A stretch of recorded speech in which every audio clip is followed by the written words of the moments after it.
자, 이번 시간에는 니네들이 가지고 있는 부교재로 수업을 진행할 거야. 부교재 13페이지부터 혹시 부교재가 없는 친구들은 리로스쿨에 들어가면은 부교재 프린트할 수 있도록 돼 있다고. 13페이지 기후부터 할 건데 우리가 정규 수업 중에 했던 내용은 생략할 거고 빨리빨리 정규 수업 중에 하지 않았던 내용들 중심으로 해서 쭉 진행을 하도록 할게. 자, 기후 요소와 기후 인자 수업 중에 했던 내용이야. 그리고 기후와 전통 생활. 자, 이거는 안 했던 내용인데 별로 어려운 내용이 없어. 우리 선조들이 기후에 어떻게 적응해서 생활했는가, 여름철 더위에는 어떻게 적응을 했고 겨울철 추위에는 어떻게 적응했는가, 그런 것들이 쭉 돼 있다. 그래서 예를 들어 의생활 보면은 겨울철에는 추우니까 따뜻한 옷을 해 입었을 거고 여름철에는 더우니까 시원한 재료를 가지고 옷을 해 입었을 거고 이런 식으로 적응했다라는 거야. 그렇게 중요한 내용은 아니고, 그리고 읽어보면 다 알 수 있는 내용들이야. 그리고 이게 무슨 가도시라든지 진압농법 이게 무슨 말이에요? 라고 하는 거는 인터넷 뒤져보면 쉽게 찾을 수 있는 거니까 이런 것들은 그냥 생략할게. 자, 그 다음에 기후와 전통과 수업 중에 우리 시험에 잘 나오는 지역 세 지역 전통 가옥 구조를 살펴봤다고. 관북, 지방, 울릉도, 제주도 이렇게 살펴봤거든. 자, 기후 단원에서 왜 전통 가옥을 다루고 있는가? 전통 가옥의 구조를 기후 가지고 설명할 수 있기 때문에 가옥 구조만 보더라도 이 지역의 기후가 어떻는지 대략 짐작할 수 있기 때문에. 그래서 가옥 구조를 물어보면 대부분 기후 가지고 접근을 해주면 되고, 가옥의 재료를 물어보면 그 지역에서 쉽게 구할 수 있는 재료 가지고 설명해주면 된다라고 했어. 자, 대부분 다 설명했던 것들인데 단열형 가옥, 복열형 가옥, 시험에 잘 안 물어보는 내용이야. 간단히 얘기하면은 방이 한 줄로 돼 있으면 단열형 가옥, 방이 두 줄로 배열돼 있으면 그건 복열형 가옥 이렇게 되는 거야. 예를 들어서 보면은 남부지방에 이렇게 돼 있는데 방이 한 줄로만 쭉 나와 있어. 가로로 한 줄만 나와 있지. 이런 걸 단열형 가옥. 자, 그런데 이 관북지방의 가옥 구조를 보면은 방이 두 줄로 배열이 돼 있다고. 이게 복열형 가옥이라고 하는 거예요. 자, 가옥 구조는 기후 가지고 대부분 다 설명한다라고 했는데 추운 지방일수록 폐쇄적인 가옥 구조가 나오겠지. 따뜻한 지역은 개방적인 가옥 구조. 그래서 방이 일렬로 돼 있는 것과 이열로 돼 있는 게 어느 게 더 폐쇄적인 형태를 띠고 있느냐라고 하면은 두 줄로 돼 있는 게 더 폐쇄적이지, 그지? 즉 복열형 가옥이 좀 더 폐쇄적인 형태를 띠고 있기 때문에 이게 추운 지방. 따뜻한 곳은 주로 일렬로 배열되어 있는 단열형 가옥 구조가 주로 나오고 있다라는 거야. 자, 그 다음에 관북, 지방, 울릉도, 제주도 가옥 구조를 살펴봤는데 제주도 지역을 조금 더 추가해서 설명한다라고 하면은 가옥의 구조는 그 지역에서 쉽게 구할 수 있는 거, 이 얘기 했을 거야. 그래서 제주도는 현무암, 돌이 많기 때문에 돌로 담을 쌓았다. 자, 이 얘기는 해줬어. 자, 그리고 특징적인 구조도 얘기를 해줬다고. 곱팡이라고 하는 구조물, 곡식을 저장하는 공간, 곡식을 저장하는 공간이 본체에 이렇게 같이 있다는 거. 이거 상당히 특이한 형태다라고 했고, 그리고 한가운데 상방이라는 구조. 제주도 사투리로 상방이라고 하는데 우리가 흔히 얘기하는 대청마루를 생각하면 돼. 그래서 대청마루가 크게 한가운데 배치되어 있다. 왜? 더운 지역이니까, 따뜻한 지역이니까 이렇게 개방적인 대청마루를 이렇게 한가운데 배치를 시켜놓고 있다라는 거야. 자, 그 다음 정지라고 하는 것은 부엌을 얘기하는데, 자, 이제부터가 새로 추가되는 내용이야. 정지에는 이제 밥을 하는 아궁이가 배치가 되어 있어야 되는데 대부분 지역은 아궁이를 어디에 배치하느냐 하면 이렇게 방 내부를 보고 있는, 이쪽을 보고 있는 이쪽 벽에, 이쪽 벽면에 아궁이를 배치를 시킨다고. 왜 이렇게 배치를 시키냐면 밥을 하기 위해서 아궁이를 지피면서 뭐도 하느냐, 이쪽으로 열기가 집 내부로 전달될 수 있도록. 그래서 불을 한번 지피면서 일석이조를 노리겠다는 것이, 밥도 하면서 난방도 하겠다는 얘기야. 그러니까 대부분 이런 형태로 되어 있는데 제주도 같은 경우는 기온이 높은 지역이기 때문에 안 그래도 더운데, 그지? 밥 할 때마다 집안이 완전히 이러면 찜질방이 되는 거야, 이게. 그래서 아궁이를 이쪽에 배치시키지 않고 아궁이를 따로 분리를 시켜뒀다. 그래서 바깥쪽을 향하도록 이렇게 아궁이를 배치를 시켜놓은 거예요. 왜? 기온이 높은 따뜻한 지역이니까 그렇게 했다는 거예요. 자, 그 다음에 이제 굴뚝이 없다라고 되어 있는데, 굴뚝이라고 하는 것은 이제 부엌에서 불을 지핀 이 열기가 굴뚝을 통해서 이제 나가는 거지. 그래서 굴뚝 길이가 길면은 부엌에서 집힌 이 열기를 오랫동안 머금고 있는 거야. 그래서 추운 지역은 굴뚝 길이가 대체로 길어져. 따뜻한 지역으로 올수록 굴뚝 길이가 짧아지는데 제주도는 아주 따뜻한 곳이기 때문에 굴뚝 자체가 아예 없다. 그래서 밥한 열기가 바로 순식간에 빠져나갈 수 있도록 이렇게 해뒀다라는 거야.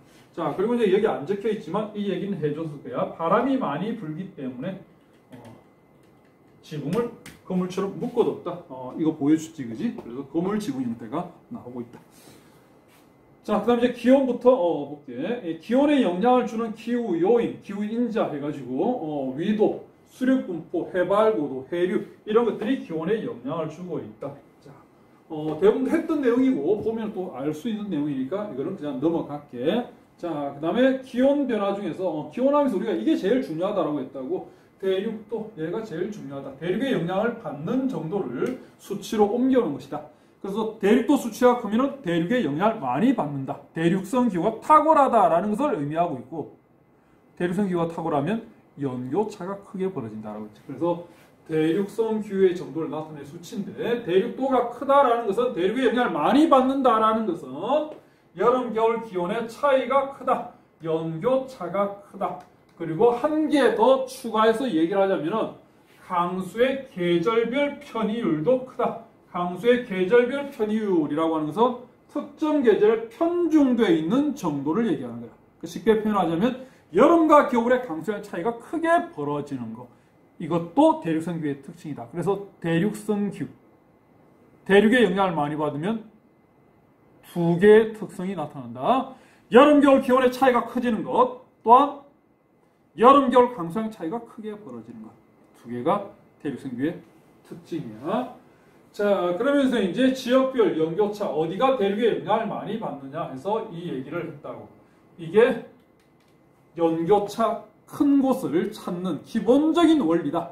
남부지방보다는 북부지방으로 갈수록, 그리고 해안보다는 내륙으로 들어갈수록, 동해안보다는 서해안 쪽이, 동해는 바닷물의 양이 많기 때문에 동해안보다는 서해안 쪽이 대륙의 영향을 많이 받는다. 이쪽으로 갈수록 연교차가 크게 벌어지고 있다.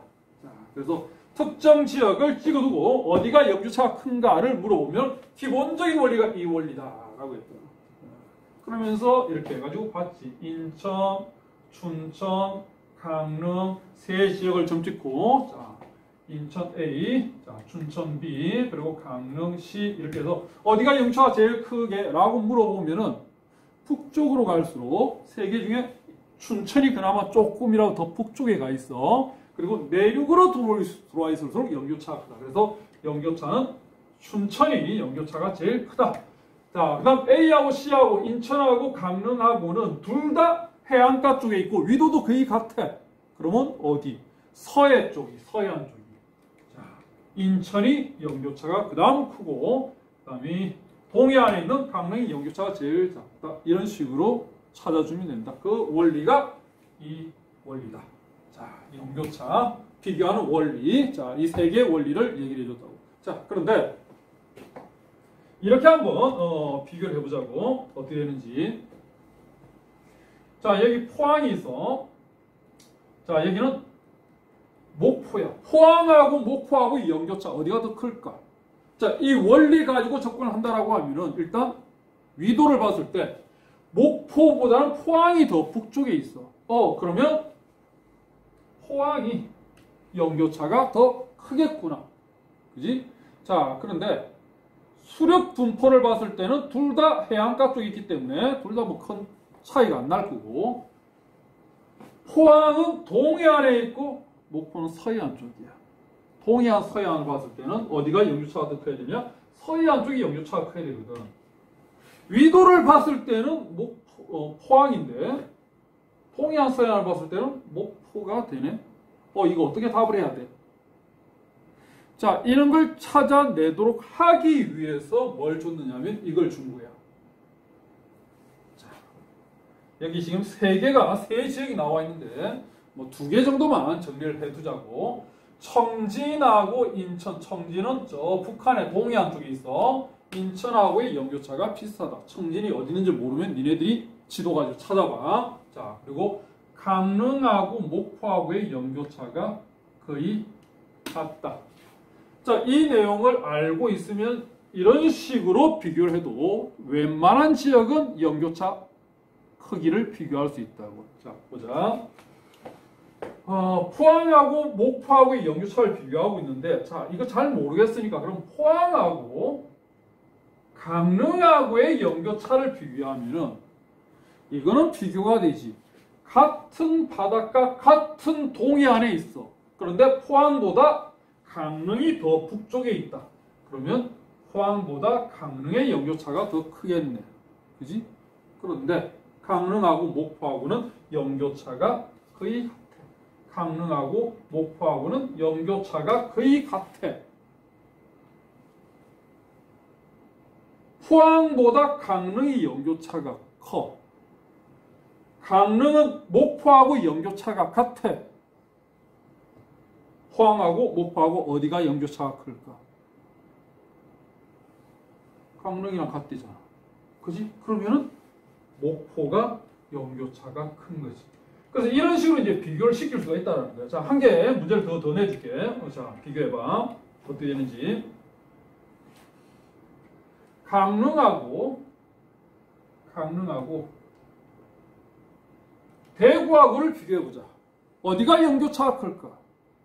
자, 이 연교차 원리를 가지고 접근해 본다 그러면 위도를 봤을 때는 대구보다 강릉이 북쪽에 있으니까 강릉이 연교차가 커야 되네. 그지? 그런데 수륙 분포를 보면은 강릉은 바닷가 쪽에 있지만 대구는 내륙으로 들어와 있어. 특히나 강릉은 바닷물의 양이 많은 동해안 쪽에 또 있다고 이게. 그렇게 보면은 이거는 대구가 연교차가 큰데? 자, 그래서 줬던 이걸 청진하고 인천하고의 연교차가 같다. 강릉하고 목포하고의 연교차가 같다. 이걸 가지고 접근을 한다라고 하면은 자, 대구하고 강릉하고 연교차 비교하기는 쉽지가 않지만 대구하고 목포하고의 연교차는 비교할 수가 있지. 대구가 목포보다 북쪽에 있어. 대구가 연교차가 커야 돼. 목포는 해안가야.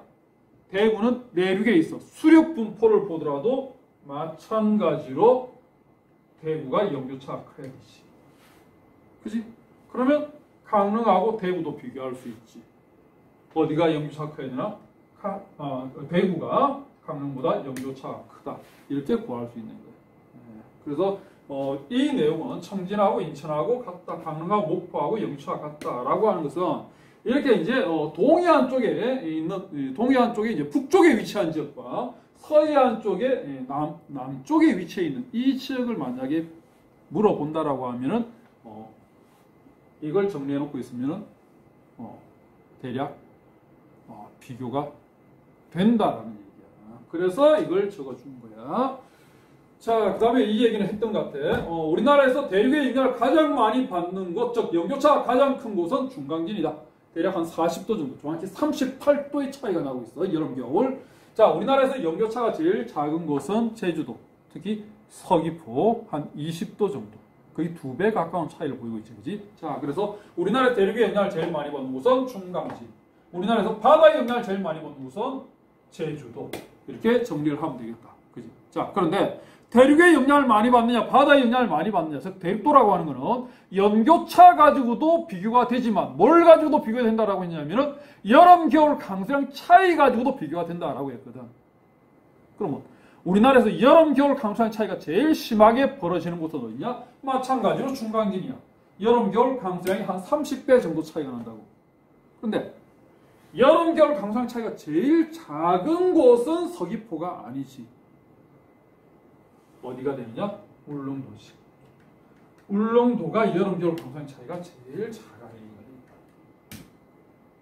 그러면 바다의 영향을 많이 받는 곳, 즉 대륙의 영향을 우리나라에서 제일 작게 받는 곳은 제주도일까, 울릉도일까?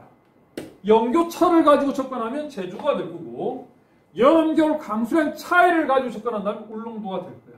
그래서 두 개 중에 어디가 바다의 영향을 더 많이 받는지는 보는 사람의 관점에 따라 달라지기 때문에 이거는 출제자가 출제를 할 수 없다. 그래서 니네들은 어떻게 정리하면 되느냐? 우리나라에서 대륙의 영향을 제일 많이 받는 곳은 중강진이다. 바다의 영향을 제일 많이 받는 곳은 울릉도 또는 제주도다. 라고 정리를 하면 돼. 자, 여기서 한 개 더 얘기를 또 해줄게. 우리나라에서 연교차가 제일 작은 곳은 제주도야. 자, 그럼 제주도 다음으로 두 번째로 연교차가 작은 데가 어디냐? 거기가 울릉도야. 자, 울릉도하고 남해 안에 있는 어디를 비교하든지 간에 울릉도보다 연교차가 더 작은 육지는 없어. 제주도 제외한 나머지 대부분 육지잖아, 그지? 육지 쪽에서 울릉도보다 더 연교차가 작은 데는 없다. 그래서 제주도가 연교차가 제일 작다. 그 다음 두 번째는 울릉도다.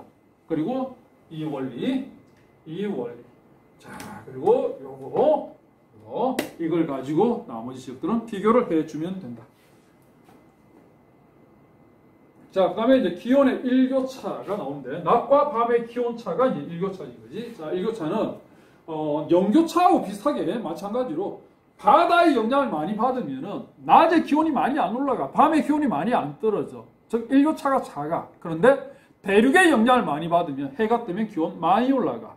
해가 지면 기온이 많이 떨어져. 그래서 내륙으로 갈수록, 자, 해안보다는 내륙으로 갈수록 일교차가 크게 벌어진다. 자, 그 다음 습도하고의 관계를 본다 그러면 습도가 높을수록 비가 많이 내릴수록 일교차는 작아져. 그래서 우리나라 장마철이 일교차가 가장 작은 계절이야. 자, 어떤 경우에 일교차가 크게 벌어지는가? 일교차가 크다는 얘기는 낮에는 더워 죽겠고 밤에는 추워 죽겠고 사막이지. 건조할수록 일교차는 커져. 자, 그래서 비가 내리는 시기, 장마철, 여름철 이때보다는 비가 별로 오지 않는 봄과 건조한 시기, 이때가 일교차가 더 크게 벌어지고 있다. 자, 그 다음에 해발 고도하고의 관계를 본다면 해발 고도 올라갈수록 산 꼭대기로 올라갈수록 일교차가 크게 벌어진다. 이거는 정규 수업 중에 얘기를 했어. 산 꼭대기로 가면은 공기의 밀도가 낮아지기 때문에 해가 뜨면 빨리 기온이 올라가고 해가 지면 빨리 기온이 떨어진다. 이 얘기는 했다. 자, 그 다음에 이거 중요한 거. 자, 해발 고도는 즉 산 꼭대기로 올라갈수록 일교차는 커지지만 연교차하고는 관계가 없어. 연교차를 물어볼 때 이 지역의 해발 고도가 제법 높은데 이게 연교차가 크게 벌어지나 아니면 연교차가 별로 없는 건가? 해발 고도 가지고 연교차 생각하지 마. 연교차 해발 고도 산 꼭대기 올라가면 기온이 떨어져. 자, 여름 기온 이만큼 올라가 있고 겨울 기온 이만큼 낮아. 이 차이가 연교차야. 산 꼭대기로 올라가면 여름 기온도 떨어지지. 겨울 기온도 떨어져. 똑같이 떨어져. 그래서 해발 고도 높다고 해서 연교차에 아무런 영향을 주지 못한다. 그래서 연교차 물어볼 때는 바다하고의 거리가 얼마나 멀리 떨어져 있는가 이런 것들을 고려해야지 해발 고도가 높은가 낮은가 그거는 고려하면 안 돼. 자, 그 다음에 기온의 지역차와 계절차. 남북 간의 기온 차이가 동서 간의 기온 차보다 더 크게 벌어진다라고 했고, 그다음 계절별로 보면은 여름철은 기온의 지역차가 작다. 겨울철이 기온의 지역차가 크다라고 했다고. 그러면서 무슨 얘기까지 했느냐? 연교차는 얘기해줬던 거예요. 이거 연교차는 여름철 기온과 겨울철 기온의 차이, 정확히 얘기하면 8월달 기온에서 1월달 기온을 뺀 이 차이가 연교차인데, 여름철 8월달은 기온이 별 차이가 안 난다. 서울이나 제주나 8월달 기온은 기껏해봤자 1도 차이밖에 안 나, 이게. 그런데 1월달 기온이 차이가 많이 나고 있지. 서울하고 제주하고 10도 가까운 차이를 보이고 있다고. 자, 그래서 연교차에 영향을 많이 주는 계절은 어차피 여름 기온은 같대. 그래서 겨울 기온이 1월달 기온이 낮을수록 연교차는 대체로 커진다라는 내용도 정리를 해줬다고. 자, 그 다음에 이제 겨울철 동해안하고 서해안하고 비교했을 때 겨울철 동해안이 서해안보다 기온이 높다. 그지? 근데 왜 동해안이 겨울철에 서해안보다 기온이 높을까? 이유는 여러 개의 이유가 있다고. 일단 우리는 뭘 가지고 설명했냐면 이거는 얘기해줬어. 바닷물의 양 자체가 이미 차이가 나지. 동해는 수심이 4,000m, 서해는 80m야. 바닷물 자체가 여기가 훨씬 더 많아. 그러니까 바닷물의 양이 많다 보니까, 즉 바다의 영향을 더 많이 받다 보니까 여름철에 기온 많이 안 올라가고 겨울철에 기온이 많이 안 떨어져. 그러니까 서해보다 겨울철 기온이 많이 안 떨어져. 바닷물 양이 많기 때문에. 자, 그다음에 이런 이유도 있어. 겨울철에 찬바람. 대부분 차가운 바람, 겨울철에 북서쪽에서 차가운 바람이 불어오는데 서해안 같은 경우에는 이 찬바람이 그대로 노출되지만 동해안은 찬바람을 산맥이 막아주기 때문에. 자, 그래서 동해안이 서해안보다 겨울철 기온이 높게 나타난다. 그래서 이런 이유도 있다. 자, 그 다음에 난류의 영향을 받고 있어. 자, 동해안 쪽에는 겨울철에도 저 울릉도 있는 일대까지는 난류가 흘러가고 있다고. 그 따뜻한 바닷물이 흘러오니까 겨울철에 그 영향으로 기온이 높다는 얘기야. 자, 그 다음에 팬 현상의 영향을 받을 수도 있다. 겨울철 찬바람이 대부분 북서쪽에서 불어와. 이렇게 북서쪽에서 불어오는 이 찬바람이 태백산맥을 타고 상승을 해. 그럼 상승길 때문에 비가 내리겠지? 겨울이니까 비가 아니라 눈이 내릴 가능성이 더 높겠다. 그지? 자, 이렇게 내리고 난 다음에 타고 넘어가면은 이런 강수를 치형성 강수라고 해서 타고 넘어가면 팬 현상, 고온, 온도는 올라가고 습도는 떨어지지. 고온 건조. 그래서 이 팬 현상 때문에 동해안 쪽이 겨울철 기온이 높게 나타난다. 그래서 뭐 총 이유는 4개 이유를 들었다고. 자, 그래서 이 4개 이유 때문에 동해안이 서해안보다 겨울 기온이 높게 나타난다는 얘기야. 자, 그 다음에 기온이 영향을 주는 그런 현상들을 쭉 보면은 아까 얘기했듯이 겨울철 기온하고 여름철 기온하고 여름철 기온은 별반 차이가 안 난다 그랬어. 겨울철 기온이 지역 간의 차이가 많이 나기 때문에 대부분의 현상들은 언제 기온하고 관계 있느냐? 겨울 기온, 즉 1월 기온하고 관계가 있다. 1월달 기온하고 관계가 있다. 그래서 뭐 무상기간, 개화 시기, 설일수, 결빙 이런 대부분의 현상들은 여름 기온이 아니라 겨울 기온의 영향을 받고 있는데 여름 기온, 즉 8월 기온의 영향을 받고 있는 대표적인 현상으로서는 열대야와 열대일을 들 수 있다. 열대야, 열대일은 둘 다 여름철에 나타나는 현상이야. 겨울철 기온이 아무리 높다고 하더라도 겨울철에 열대야 현상 나타나는 적이 있니? 없잖아, 이게. 여름철에 나타나거든. 그래서 이 두 현상은 여름 기온하고 관계 있다. 자, 그러면 열대야는 많이 들어봤는데 열대일은 뭘 얘기하느냐? 자, 열대야는 밤 기온이, 밤이 더운 거지, 그지? 그래서 좀 정확히 얘기하면은 밤이라는 것은 낮에는 기온이 올라가 있지만 밤에는 기온이 떨어져 있어. 밤 기온, 즉 하루 중 최저 기온이야. 최저 기온이 25도를 넘고 있는 현상. 쉽게 얘기하면 최저 기온이니까 밤 기온이 25도를 넘고 있는 현상. 이게 열대야 현상이고, 열대일 현상은 낮 기온이야. 즉, 낮 최고 기온이야. 최고 기온이 30도를 넘어가고 있는 현상. 이걸 열대일이라고 해요. 그래서 열대야든 열대일이든 어쨌든 여름철이 무더운 곳이 열대야, 열대일 둘 다 잘 나타나겠지. 그지? 자, 그런데 좀 자세하게 본다 그러면은 일단 우리나라에서 열대야가 제일 많은 데는 어디냐면 제주도야. 여름철 제일 남쪽에 있고 그러니까 여름철이 기온이 높으니까 그렇겠구나, 그지? 그렇게 이제 생각할 수 있겠지만은 필요 없는 게 또 나오네. 치워줘라.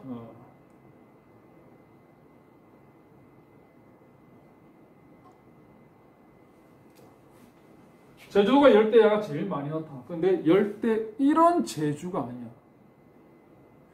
제주는 생각만큼 열대일은 많이 안 나타나. 열대일이 제일 많이 나타나는 것은 대구일 때. 대구는 열대일이 많이 나타나. 근데 열대야는 생각만큼 대구는 그렇게 많이 안 나타나. 차라리 여기 위에 있는 동해안 쪽에 있는 강릉이라든지 속초라든지 이런 데가 오히려 대구보다 열대야가 더 많이 나타나. 자, 왜 그러냐면은 대구는 내륙에 있기 때문에 대륙의 영향을 많이 받아. 자, 대륙의 영향을 많이 받으면 기온차가 심하게 벌어졌지. 여름철에 해가 떴어. 기온이 쉽게 올라가. 기온이 30도 이상으로 쉽게 올라가 버려. 열대일이 나타나. 그런데 밤이 되면은 기온이 확 떨어져 버려. 25도 밑으로 확 떨어져 버려. 그래서 열대일은 잘 나타나. 근데 열대야는 잘 안 나타나. 그렇게 생각만큼 많지는 않아. 물론 아예 안 나타나진 않지만 생각만큼 그렇게 많이는 안 나타난다는 거야. 그런데 제주 같은 경우는 봐. 생각만큼 열대일은 많이 안 나타나. 열대야가 많이 나타나. 바다에 있거든. 여름철에 해가 뜨면 기온이 올라가. 기온이 팍팍 올라가야 되는데 얘는 바다의 영향을 많이 받기 때문에 기온이 쉽게 안 올라. 30도 위로 잘 안 올라가는 거야 이게. 밤이 되면 기온이 떨어져야 되잖아. 근데 바다의 영향을 많이 받으니까 기온이 또 안 떨어져 이게. 25도 밑으로 내려가줘야 되는데 밤이 되면은 25도 밑으로 안 내려가는 거야 이게. 그래서 열대야는 많이 나타나. 자, 그럼 다시 정리할게. 바다의 영향을 많이 받는 곳은 열대야가 많이 나타나 대체로. 그런데 대륙의 영향을 많이 받는 곳은 열대야보다 열대일이 더 잘 나타나고 있다.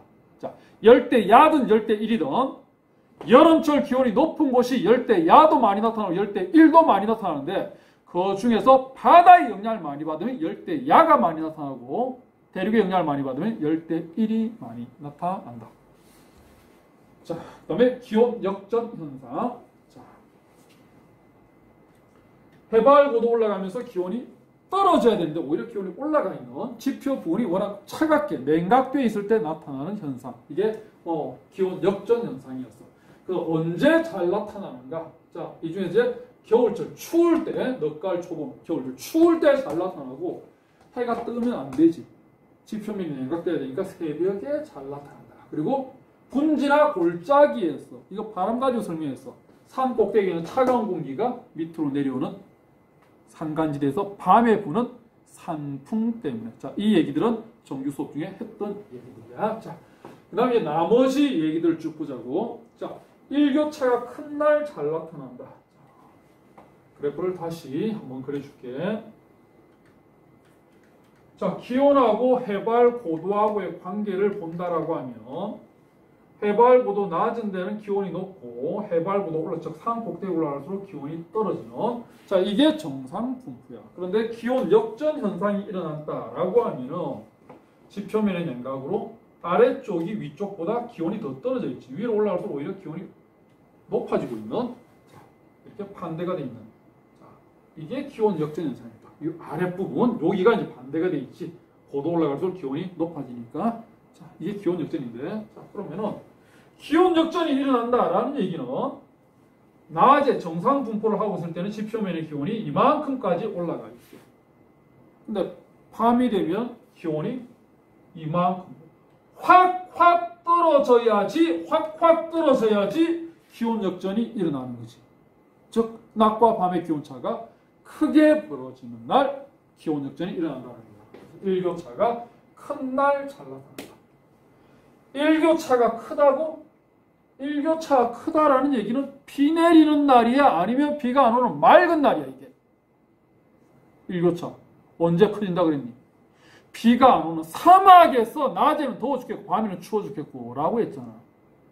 비가 내리지 않는 맑은 날이야. 흐린 날이 아니라 맑은 날에 잘 나타나. 맑은 날에 잘 나타나. 맑은 날에. 왜? 맑은 날이 일교차가 크니까. 맑은 날이라고? 날이 맑다는 얘기는 고기압의 영향을 받아야 되느냐 저기압의 영향을 받아야 되느냐. 맑은 날은 고기압의 영향을 받아야지. 고기압의 영향을 받는 날 나타나는구나. 고기압의 영향을 받으면은 바람이 부는 거야, 바람이 안 부는 거야? 고기압이면 바람이 안 불어야지. 바람이 없는 날 나타난다. 바람이 없는 날. 자, 그리고 대기가 안정되어 있는 날 나타난다. 자, 이 봐봐. 정상적인 기온 분포 같으면은 아래쪽 공기가 따뜻해. 위쪽 공기는 차가워. 따뜻한 공기는 위로 올라가. 찬 공기는 밑으로 내려와. 공기가 순환이 일어나고 있어. 이걸 과학 시간에 뭐라고 부른다 그랬니? 대류현상이라고 부른다 그랬지. 대류현상이 나타난다고. 공기가 돌고 있어. 그럼 공기가 안정된 게 아니지. 계속 돌고 있으니까 공기가 불안정한 상태야. 그런데 기온 역전 현상이 일어났다. 자, 이렇게 돼 있어. 그러면 아래쪽에 있는 지표 부근에 있는 공기가 윗보다도 기온이 더 낮아. 차가운 공기가 찬 공기 밑에 그대로 있어. 위쪽은 여기는 따뜻한 공기니까 따뜻한 공기 위에 그대로 있어. 공기의 순환이 일어나지 않아. 공기가 정체되어 있다고. 그래서 공기가 불안정한 날이 아니라 공기가 안정된 날 기온 역전 현상은 잘 나타난다는 거예요. 자, 그 다음에 이제 예방책으로서 자 무슨 얘기를 했냐면 인공적으로 바람개비를 돌린다라는 얘기를 정규 수업 중에 했다고. 자, 이거야.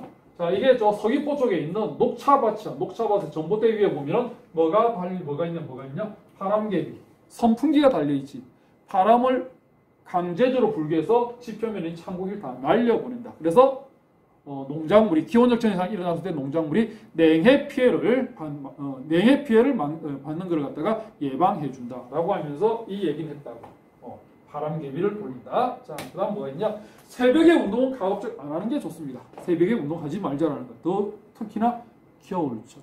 겨울철 새벽에는 기온 역전 현상이 일어나 있어.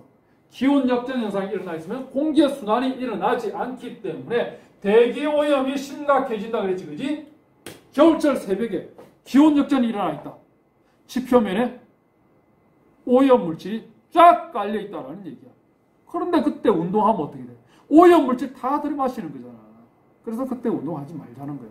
그래서 겨울철에는 가급적이면 새벽이 아니라 오후에 지표면이 충분히 가열되고 난 이후에 그때 운동하는 게 좋다라는 얘기야. 자, 그 다음에 굴뚝 높이를 조절하자. 이것도 무슨 얘기냐면은 지금 기온 역전 현상이 일어나면은 공기의 순환이 일어나지 않는다라고 했는데 지금 기온 역전 현상이 일어나 있는. 자, 여기 봐. 이 아래쪽은 기온 역전 현상 때문에 공기의 순환이 일어나지 않아. 찬 공기 밑에 있고 따뜻한 공기 위에 그대로 있다고. 근데 이 기온 역전점 위쪽은 위쪽. 이 보지 말고 위에만 봐. 위에만. 위에는 어떻게 되느냐? 이 위쪽보다 여기가 따뜻하지. 기온이 높지. 올라가. 여기보다는 기온 낮지. 내려가. 그래서 기온 역전점 위쪽에서는 지금 공기의 순환이 일어나고 있어. 대류 현상이 일어나고 있다고. 그래서 공장을 짓는데 굴뚝 높이를 기온 역전점 아래쪽에 이렇게 해두면은 공기의 순환이 안 일어나기 때문에 오염 물질이 지표에 다 깔리지만 굴뚝 높이를 이만큼 연락 높이 올려버리라는 거야. 그럼 위쪽에서 오염 물질 배출하면은 여기서는 공기의 순환이 일어나고 있기 때문에 이게 다 흩날려 간다는 거야. 그래서 기온 역전점보다 굴뚝 높이를 더 높게 만들자라는 얘기지. 그러면 대기 오염으로 인한 그런 피해를 줄일 수 있다는 거야. 자, 그 다음에 농경을 하는데 어디다? 지표면에 농작물을 심는 것이 아니라 산 중턱에다 농작물을 심자라는 거야. 자, 산이 있으면은 기온 역전 현상이 일어나면은 산 아래쪽하고 산 중턱하고 어디가 더 차가워진 거야, 이게. 아래쪽이 더 차가워진 거잖아. 그러니까 여기에 농작물을 심으면은 기온 역전 현상 때문에 기온 떨어지면 냉해 피해를 입는다라는 거야. 그런데 산 중턱에다 농작물을 심어 놓으면 어떻게 되느냐? 아래쪽보다는 기온 적정 현상이 일어났을 때 아래쪽보다는 기온이 적게 떨어져 있는 거지. 그래서 냉해 피해를 얘보다는 그나마 냉해 피해를 줄일 수 있다는 거야. 그래서 산 중턱에다 농작물을 심는 거야. 실제 우리나라에 전남 보성에 녹차밭이 조성되어 있거든. 산지에 그 녹차를 어디다 심었느냐? 산 아래쪽에다 심은 것이 아니라 산 중턱에다 심어두고 있어. 왜? 기온 역전에 의한 냉해 피해를 예방하기 위해서. 미국 캘리포니아에서 오렌지 재배 많이 하거든. 그 오렌지 어디 심어놨느냐? 산 아래쪽에 심어놓은 게 아니야. 산 중턱에다 심어뒀다고. 그 이유도 마찬가지. 냉해 피해를 위한 기온 역전에 의한 냉해 피해를 막기 위해서 이런 조치를 해뒀다라는 거야. 자, 그래서 기온까지 이제 살펴봤어. 자, 정규 수업 중에 안 했던 추가적인 내용들을 살펴봤고, 강수는 내용이 좀 많기 때문에 다음 시간에 하는 걸로 하고, 자, 넘어가서 바람 쪽을 볼게요. 자, 계절풍 수업 중에 뭐 다 설명했어. 여름, 겨울 바람 방향이 바뀌는 그 바람을 계절풍이라고 그러고, 대륙하고 해양하고 비열차 때문에 나타나고 있다. 그 다음 대기 대순환의 계절적 이동 때문에도 나타난다라고 되어 있는데, 이거는 일단 한국지리 시험하고는 관계가 없으니까 그냥 무시하고 그냥 넘어가자고. 자, 이거는 이제 대기 대순환의 계절에 따른 이동 가지고 계절풍을 설명하는 것은 세계지리 쪽에서 나오는 내용이야. 자, 넘어가자고. 자, 그 다음에 열대 이동성 저기압, 태풍 얘기도 다 했어. 그래서 뭐 태풍이 어떤 영향을 주는지, 그리고 태풍 이동 방향의 오른쪽이 더 풍속이 더 위험하다라고 했어.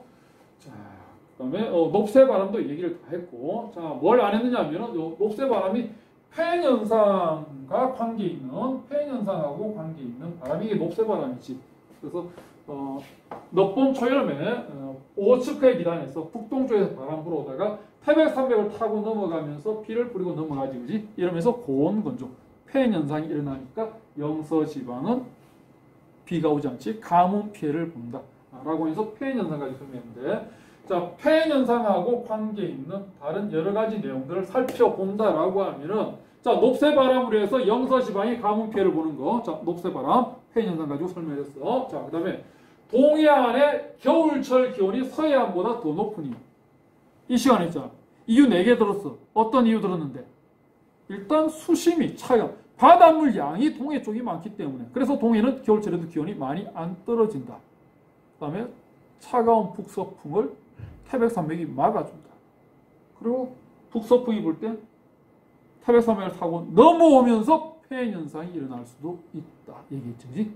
그리고 이제 동해안 일부는 날개의 영향을 받기도 한다라고 했어. 자, 그 다음에 대구가 서우지로 불리듯이, 그리고 우리나라에서 제일 더운 극서지. 대구 그러면 분지 지형이거든. 자, 이거는 소지가 되는 이유 하면서도 설명했다고. 자, 대구는 산으로 둘러싸이는 분지인데 바람이 불어오면 대구 바깥쪽에 있는 산지들은 상승기류 때문에 비가 올 수 있다고 이게. 그러나 대구는 타고 내려. 바람이 여기서 불어오더라도 마찬가지지. 타고 내려. 산으로 둘러싸여 있다 보니까 어디서 바람이 불든지 간에 타고 내려. 자, 비는 바깥쪽 산지에서 뿌렸어. 비 뿌리고 넘어온다? 페인 현상, 고온 건조. 그래서 대구는 고온 건조해지는데 기온이 높지, 그지? 그래서 여름철 가장 더운 곳이 된다. 또 극서지가 무슨 말인지 또 모르는 친구가 있는 것 같은데, 극서지는 가장 더운 곳을 극서지라고 그래.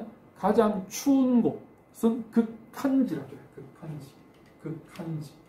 우리나라 제일 추운 곳은 중강진이 극한지야. 제일 더운 곳은 극서지. 대구가 극서지. 그리고 건조해지지, 고온 건조. 비가 안 오지. 그래서 대구가 제일 더운 곳이 되면서 비가 오지 않는 소지가 되는 거, 페인 현상 가지고 설명이 되고 있다라는 거예요. 자, 그 다음 농사철에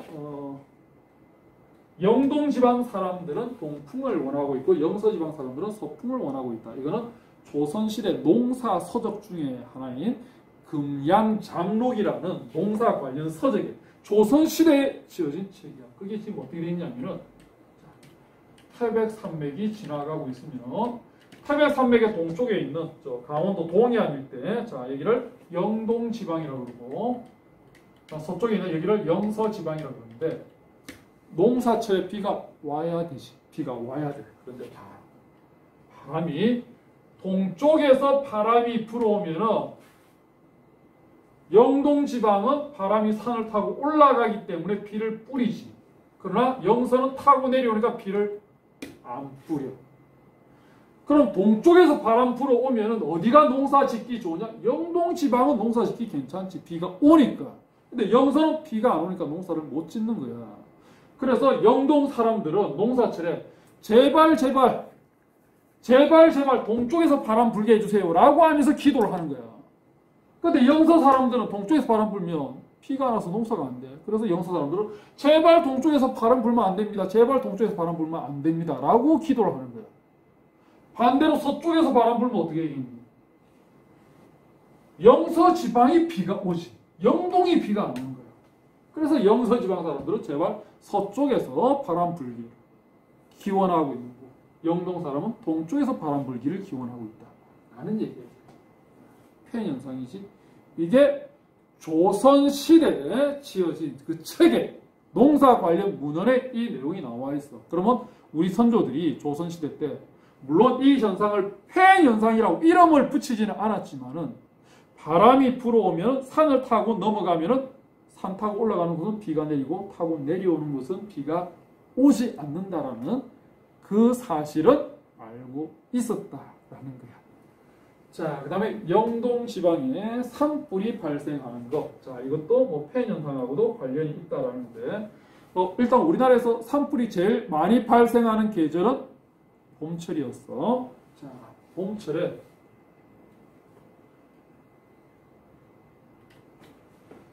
서쪽에서 여기서 바람이 불면 자, 영서지방은 비를 뿌리지만 영동은 타고 내려오지. 그러면 고온 건조야, 건조. 자, 가을철부터 비가 안 왔는데 겨울철에 비가 안 왔지, 봄철도 비가 안 왔지. 거기다가 비 뿌리고 넘어가면 고온 건조. 건조한 바람이 불어. 그럼 낙엽들은 안 그래도 비가 안 왔는데 건조한 바람까지 분다고 낙엽들은 완전 바짝 다 말라버리겠지. 그지? 그러면 조그만 불씨에도 불바다가 된다는 거야. 물론 봄철에 뉴스 보면 우리나라에 대형 산불이 나는 지역은 대체로 보면 봄철에 영동 지방이 대형 산불이 주로 많이 발생한다고, 영서 지방보다는. 그래서 이게 실제로는 뭐하고 더 관계가 있냐면 불을 지피면 불이 있잖아요. 불이 자, 예를 들어서 건물에 불이 났어. 5층 건물에 여기가 불이 났어. 불이 나면은 5층이야. 10층짜리 건물에서. 그럼 이 불은 위로 번지니 밑으로 번지니? 밑으로 번지진 않지, 그지? 5층에서 불이 났다 그러면 1, 2, 3, 4층 사람들은 별 피해가 없어. 불은 위로 가잖아, 위로. 그지? 자, 그런데 영동 지방은 경동 지형이라서 여기는 급경사야, 급경사. 그럼 여기에 불이 나면은 바로 급경사니까 바로 위로 번지겠지. 그러나 영서 지방은 완경사야. 불이 붙는다 하더라도 경사가 완만하기 때문에 옆으로 잘 안 번지는 거예요. 그래서 영동 지방이 영서 지방보다 산불 피해가 많은 그 이유는, 제일 큰 이유는 이거야. 제일 큰 이유는 급경사거든. 급경사. 그러니까 쉽게 위로 불이 번져버린다고. 이게 제일 큰 이유고, 그리고 여기에 나와 있는 폐연 현상도 영향을 안 줬다라고는 얘기는 못하겠지. 그지? 건조한 바람이 불면서 낙엽들을 바짝 다 말려버렸기 때문에 그렇게 되고 있다는 거예요. 자, 뭐 대표적인 폐연 현상과 관계 있는 얘기들을 쭉 했는데, 실제 시험에 나온 거 보면 이것도 있어. 제주도 있잖아, 그지? 제주에 한라산 있지, 그지? 제주도에서 남쪽에서 바람이 불어왔어. 남쪽에서 바람 불면 제주도의 남쪽에 당장 서귀포는 비가 오겠지? 타고 넘어가면 어떻게 되겠니? 고온 건조. 그래서 실제 어떻게 나왔냐면 남서풍이 불면서 서귀포에서 강수 현상이 나타났다. 자, 서귀포는 기온이 21도인데 제주시는 기온이 27도가 되었다. 왜 이렇게 되었게? 라고 물어본 적은 한번 있었다. 역시 폐현상 가지고 설명을 할 수 있다는 거야.